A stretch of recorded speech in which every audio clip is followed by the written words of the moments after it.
ఓం నమో నారాయణాయ, ఓం నమ శివాయ. Welcome to our channel. ఈరోజు వాస్తు శాస్త్రము ధర్మ సందేహాలు అనేటువంటి కార్యక్రమంలో మనం ఏదైనా ప్లాటు కొనుగోలు చేసేటప్పుడు ఎలాంటి ప్లాటు తీసుకోవాలి, ఏ దిక్కున ఉన్నటువంటి ప్లాటు తీసుకోవాలి, స్థలం ఏ విధంగా ఉండాలి, వాటి డైమెన్షన్స్ ఏ విధంగా ఉండాలి, వ్యక్తి నామ రీత్యా అదేవిధంగా నక్షత్ర రీత్యా ఏ విధంగా ఆ యొక్క ప్లాట్ సెలక్షన్ అనేటువంటిది చేసుకోవాలి అనేటువంటిది ముఖ్యంగా తెలుసుకుందాం. ఇక్కడ పేరు బలాన్ని బట్టి మనం ప్లాటు కొనుగోలు చేయాలా, లేకపోతే నక్షత్రాన్ని బట్టి ప్లాటు కొనుగోలు చేయాలా, ఎక్కడ ప్లాట్ చేయాలి, ప్లాటు కొనుగోలు చేయాలి, ఏ విధంగా చేయాలి అనేటువంటిది మనం ఇక్కడ తెలుసుకుందాం.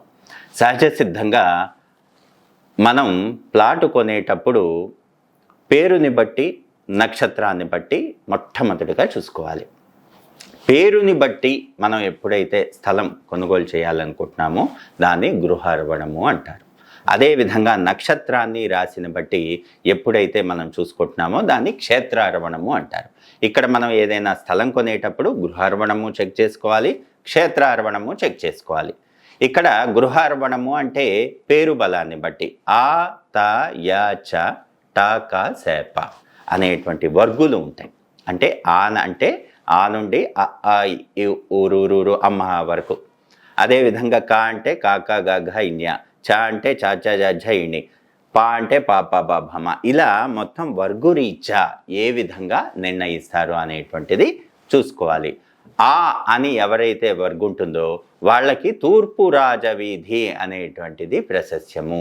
ఇక్కడ బాగా గుర్తుపెట్టుకోవాల్సింది ఏంటంటే తూర్పు రాజవీధి అనగానే మనం తూర్పు నుండి పశ్చిమానికి వెళ్తున్నాం. అంటే పశ్చిమం వైపు మనం చూస్తూ ఆ యొక్క ప్లాటుని కొనుగోలు చేస్తున్నాం. అదే ఆ ప్లాటులో మనం ఇల్లు కట్టినప్పుడు ఇల్లు సింహద్వారము అనేటువంటిది తూర్పును చూస్తుంది. అంటే రాజవీధి తూర్పు, సింహద్వారం ముఖము తూర్పు, మనం చూసేటువంటిది మాత్రం పశ్చిమం. ఇక్కడ చాలా జాగ్రత్తగా కన్ఫ్యూజన్ లేకుండా మనం ప్లాట్ సెలక్షన్ అనేటువంటిది చేసుకోవాలి. పా వర్గు ఉన్నవాళ్ళు, పా అంటే ఏంటి, పాప బా భమ అనేటువంటి మొదటి అక్షరం ఉన్నటువంటి వాళ్ళు పా అంటే ఏంటి, ఆ త య చ ట క స ప కదా మనం అనుకున్నది. ఇక్కడ నార్త్ వెస్ట్ కార్నర్ అంటే ఉదాహరణకి నార్త్ వెస్ట్ కార్నర్ అంటే వాళ్ళకి నార్త్ ఫేసింగ్ సూటబులే, వెస్ట్ ఫేసింగ్ సూటబులే. వెస్ట్కి 5వ ఇంట ఉండేటువంటి దిక్కు శత్రు దిక్కు అవుతుంది. అదేవిధంగా నార్త్కి 5వ ఇంట ఉండేటువంటి దిక్కు శత్రు దిక్కు అవుతుంది. వాళ్ళు సౌత్ కానీ ఈస్ట్ కానీ తీసుకోకూడదు. ఇక్కడ ఎలాంటి కన్ఫ్యూజన్ లేకుండా మనం ప్లాట్ సెలక్షన్ అనేటువంటిది ఫైనల్ చేసుకోవాలి. పేరుని బట్టి వర్గరీత్యా ఆ యొక్క దిక్కు ఏదుందో చూసుకొని ఆ దిక్కుకి ఎగ్జాక్ట్గా ఎదురుగా ఉండేటువంటి దిక్కుని శత్రు దిక్కుగా స్వీకరించాలి. పొరపాటును కూడా శత్రు దిక్కుని మనం తీసుకోకూడదు. అంటే ఉదాహరణకి రామకృష్ణ అని ఉందనుకోండి, రా అంటే ఏంటి, యారా లావా వరకు వస్తుంది. కాబట్టి యా అంటే ఏంటి, ఉత్తర దిక్కు. ఉత్తర దిక్కు ఉన్నటువంటి స్థలం మాత్రమే రామకృష్ణ అనేటువంటి వాళ్ళు తీసుకోవాలి. దక్షిణం తీసుకోకూడదు. ఎందుకంటే ఉత్తరానికి దక్షిణం ఎదురుగా ఉంటుంది. అంటే మన శత్రువు ఎప్పుడు మన ఎదురుగా ఉంటారు కదా, మన ఫ్రెండ్స్ ఎప్పుడు మనకి పక్కపక్కల ఉంటారు. కాబట్టి రామకృష్ణ అనేటువంటి పేరు కలిగినటువంటి వాళ్ళు తూర్పు, పడమర, ఉత్తరం తీసుకుంటే శ్రేయస్కరం. అదేవిధంగా ఇక్కడ ఆ అనేటువంటి చెప్పుకున్నాగా. నెక్స్ట్ త అనేటువంటిది ఏంటి, పడమర దిక్కు.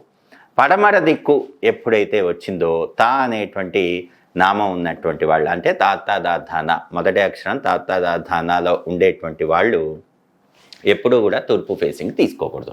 ఎందుకంటే వాళ్ళకి పడమర కదా వచ్చేటువంటిది. కానీ ఇక్కడ ప్లాట్ మనం చూసుకునేటువంటి చాలా జాగ్రత్తగా చూసుకోవాలి. ఇక్కడ పడమర దిక్కు అంటున్నామంటే తూర్పు నుండి పడమర వైపుకు వెళ్తున్నాం.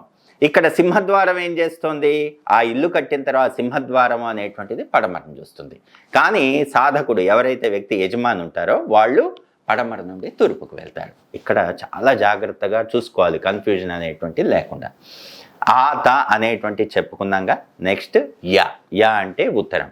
ఉత్తరం తీసుకోవాలి, దక్షిణం తీసుకోకూడదు. ఎందుకంటే ఆపోజిట్లో ఉంటుంది కాబట్టి తూర్పు పడమర తీసుకోవచ్చు.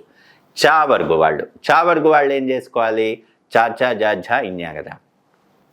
ఇక్కడ చాచా జజ్జా అని ఎప్పుడు అంటున్నామో ఆ వర్గు ఉన్నటువంటి వాళ్ళు దక్షిణం తీసుకోవాలి. దక్షిణ ఫేసింగ్ వాళ్ళకి చాలా బాగా కలిసి వస్తుంది. చరణ్ అనేటువంటి నేమ్ ఉన్నవాళ్ళు ఇలా దక్షిణాభిముఖంగా ఇల్లు కట్టుకోవాలి. దక్షిణాభిముఖంగా ఇల్లు కట్టుకోవటం అంటే దక్షిణం నుండి వాళ్ళు ఉత్తరానికి వెళ్తారు. ఇల్లు అనేటువంటిది దక్షిణ ఆగ్నేయంలో ముఖద్వారం పెట్టుకుని ఉత్తరాన్ని చూస్తూ ఉంటుంది. కాబట్టి ఈ విధంగా మనం ఎప్పుడైతే మనం ప్లాట్ అనేటువంటిది చూసామో అలా పేరుబల రీత్యా మనం ఏ దిక్కు కలిసి వస్తుంది అనేటువంటిది ముఖ్యంగా చూసుకోవాలి. ఆత యచ టకసెప. టకసెప అంటే మూలలు. ట అంటే ఏంటి? నైరుతి. క అంటే ఆగ్నేయం. అదేవిధంగా శ అంటే ఈశాన్యం. ప అంటే నార్త్ వెస్ట్ వాయువ్యం. అంటే ఇక్కడ 2 దిక్కులు కలుస్తున్నాయి కదా మూల అనగానే. 2 దిక్కులకి సంబంధించి ఆపోజిట్లో ఉన్నటువంటి మూల ఏదైతే కార్నర్ ఉంటుందో అది తీసుకోకూడదు. అంటే టా అనేటువంటి పేరు ఉందనుకోండి, అంటే తాతారావు అనేటువంటి పేరు ఉందనుకోండి, ఇక్కడ తావర్గు ఉంది కాబట్టి ఏం తీసుకోవాలి? అక్కడ సౌత్ వెస్ట్ కార్నర్ అనేటువంటి తీసుకోవాలి. వాళ్ళకి నార్త్ ఈస్ట్ పనికిరాదు. అదేవిధంగా కా కిరణ్ అనేటువంటి నేమ్ ఉందనుకోండి, కాకాగా ఘైన్యా కదా, కా అనేటువంటి పేరు ఉన్న వాళ్ళు సౌత్ ఈస్ట్ తీసుకోవాలి, నార్త్ వెస్ట్ తీసుకోకూడదు. ఎందుకంటే సౌత్ ఈస్ట్కి ఎగ్జాక్ట్గా డయాగ్నల్గా మూల ఉండేటువంటిది నార్త్ వెస్ట్. కాబట్టి ఇలా శత్రు దిక్కులు ఏవి, మిత్ర దిక్కులు ఏవి, స్వదిక్కు ఏది అనేటువంటిది పూర్తిగా పేరు బలాన్ని బట్టి మనం నిర్ణయం చేసుకొని ఆ యొక్క దిక్ నిర్ణయం అనేటువంటిది పేరు బలాన్ని బట్టి తీసుకోవాలి. ఇక్కడ చాలామంది ముందే ప్లాట్ కొనేసుకుంటారు. ముందే ప్లాట్ కొని ఇది కట్టుకోవచ్చా కట్టుకోకూడదా, ఈ నా పేరు ప్రకారం ఈ యొక్క స్థలం ఈ దిక్కు కలిసి వస్తుందా లేదా అనేటువంటిది చాలామంది సందేహంలో ఉంటారు. ఇక్కడ స్థలం తీసుకునేటువంటి ముందు మాత్రమే ఇదంతా చూసుకోవాలి. స్థలం ఒకవేళ ముందే కొనేసుకున్నారనుకోండి ఎలాంటి ఇబ్బంది లేదు. దానికి ప్రామాణికంగా ఎలా చెయ్యాలి అనేటువంటి సిద్ధాంతి చెప్తారు. కాబట్టి ఎలాంటి ఇబ్బంది లేదు. అదేవిధంగా నక్షత్రము రాశి రీత్యా ఏ విధంగా తీసుకోవాలి దాన్ని మనం క్షేత్రార్పణము అన్నారు. అంటే ఇంతకుముందు రామకృష్ణ అనేటువంటి పేరు మీద ఉత్తరం తీసుకోవాలి, దక్షిణం తీసుకోకూడదు అని చెప్పాను కదా. అదే రామకృష్ణ అనేటువంటి వాళ్ళు సింహరాశిలో ఉన్నారనుకోండి, సింహరాశి అంటే దక్షిణ రాజవీదే తీసుకోవాలి, ఉత్తరం తీసుకోకూడదు. అలాంటప్పుడు ముఖం ఏమవుతుంది? ఉత్తరాభిముఖంగా కాకుండా దక్షిణ అభిముఖం అవుతుంది. కాబట్టి ఇక్కడ మనం బాగా కన్ఫ్యూజ్ లేకుండా అర్థం చేసుకోవాలి. రామకృష్ణ అంటే ఉత్తరాభిముఖం ఉండాలి, సింహరాశి అంటే దక్షిణాభిముఖం ఉండాలి. ఒక ప్లాటు ఇప్పుడు ఉత్తర అభిముఖం తీసుకోవాలా దక్షిణాభిముఖం తీసుకోవాలా? ఇది యూనివర్సల్ డౌట్ అనమాట. కాబట్టి అలాంటప్పుడు మనం ఏం చేసుకోవాలి? ఉత్తరమైనా తీసుకోవచ్చు, దక్షిణమైనా తీసుకోవచ్చు, తూర్పు అయినా తీసుకోవచ్చు, పడమరైనా తీసుకోవచ్చు. అలాంటప్పుడు మనం ఏం చెయ్యాలి అంటే పేరు బల రీత్యా ఉత్తర ఈశాన్యం నుండి నడక పెట్టుకుని దక్షిణ ఆగ్నేయంలో ఓపెన్ పెట్టుకుని క్షేత్రపదం మనం ఏదైతే ఇల్లు కట్టుకుంటున్నామో దక్షిణానికి దక్షిణ నైరుతిలో కాకుండా ఉత్తర వాయువ్యంలో మెట్లు పెట్టుకుని లోపలికి వెళ్ళాలి. అలా తీసుకున్నప్పుడు దక్షిణానికి ఉత్తరం శత్రువుగా, ఉత్తరానికి దక్షిణం శత్రువుగా, అంటే ఆ యోని తత్వానికి ఉండేటువంటి ఈ రెండూ కూడా వదిలేసి వేరే ఆయం పెట్టుకోవాలి. వేరే ఆయం అని ఎందుకన్నాను, అసలు ఆయం అంటే ఏమిటి, ఇవన్నీ కూడా తర్వాత ఎపిసోడ్లో చెప్తాను.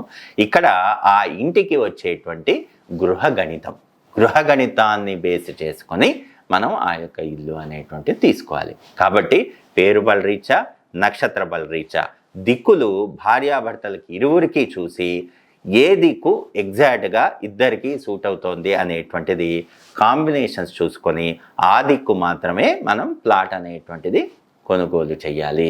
మిగతావన్నీ కూడా రూల్డ్ అవుట్ అవుతాయి. కాబట్టి అలా ప్లాట్ తీసుకొని దానిలో ఏ విధమైనటువంటి ప్రామాణికంతో మనం నిర్మాణం చేయాలి అనేటువంటిది పూర్తిగా ఆలోచన చేసి మన రిక్వైర్మెంట్కి తగ్గట్టుగా ప్లానింగ్ చేసుకోవాలి. కాబట్టి ఈ విధంగా ప్లాట్ సెలక్షన్, ప్లాట్ కొనుగోలు అనేటువంటిది పేరు బల రీత్యా, నక్షత్ర బల రీత్యా, రాశి బల రీత్యా మనం చూసుకొని ఆ కాంబినేషన్ చూసుకొని మనం సెలక్షన్ అనేటువంటిది చెయ్యాలి. దానిలో మనం రిక్వైర్మెంట్ని బట్టి ఎగ్జాక్ట్గా మన ప్లానింగ్ అనేటువంటిది 16 డైరెక్షన్లు తీసుకొని ఏ విధంగా ఎక్కడ ఏది ఉండాలి అనేటువంటిది పూర్తి స్థాయిలో ఇంజనీరింగ్ ప్లాన్ చేసుకొని చెయ్యాలి.